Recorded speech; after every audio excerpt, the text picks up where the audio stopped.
Hi friends, இந்த வீடியோவில் பட்டி எப்படி வைக்கிறதுன்றத பார்க்கலாம். துணியை ரெண்டாக இந்த மாதிரி ஃபோல்ட் பண்ணியிருக்கோம், பார்த்துக்கோங்க. இப்போ இதை அப்படியே இப்படி மடிச்சுக்கோங்க. மொத்தம் 4 பீஸ் இருக்கணும். 1 2 3 4. இப்போ என்ன பண்ண போகிறோன்னா, இந்த ஸ்கேல் இந்த அளவு வச்சுக்கலாம். இந்த ஸ்கேல் அப்படி கீழே வச்சு ப்ளவுஸ் எடுத்துக்கலாம்.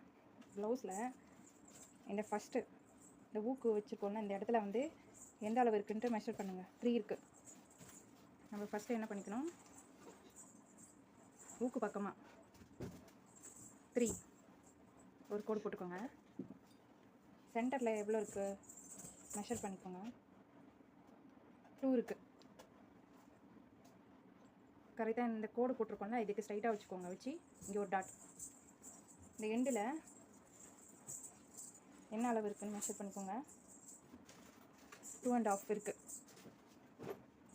இங்கே ஒரு டாட். இப்போ இதை அப்படியே ஜாயின் பண்ணிக்கோங்க.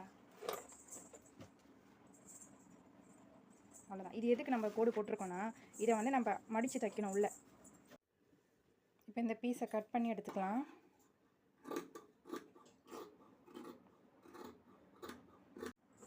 இதில் இங்கே ஒரு அம்புக்குறி போட்டுக்கோங்க. இது ஃப்ரண்ட்டு.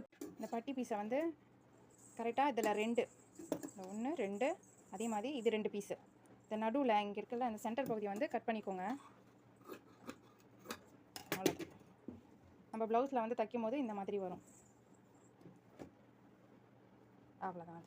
இந்த இடத்துல மட்டும் ரெண்டுத்தையும் இப்படி ஒன்றா வச்சு வருதில்ல, அங்கே மட்டும் ஒரு கட்டு சின்னதாக சிசர் வச்சு போட்டுக்கோங்க. அவ்வளோதான். ஏன்னா இது நம்மளுக்கு அந்த கொக்கி பக்கத்தில் வரத்துக்காக இந்த கட்டிங் நமக்கு.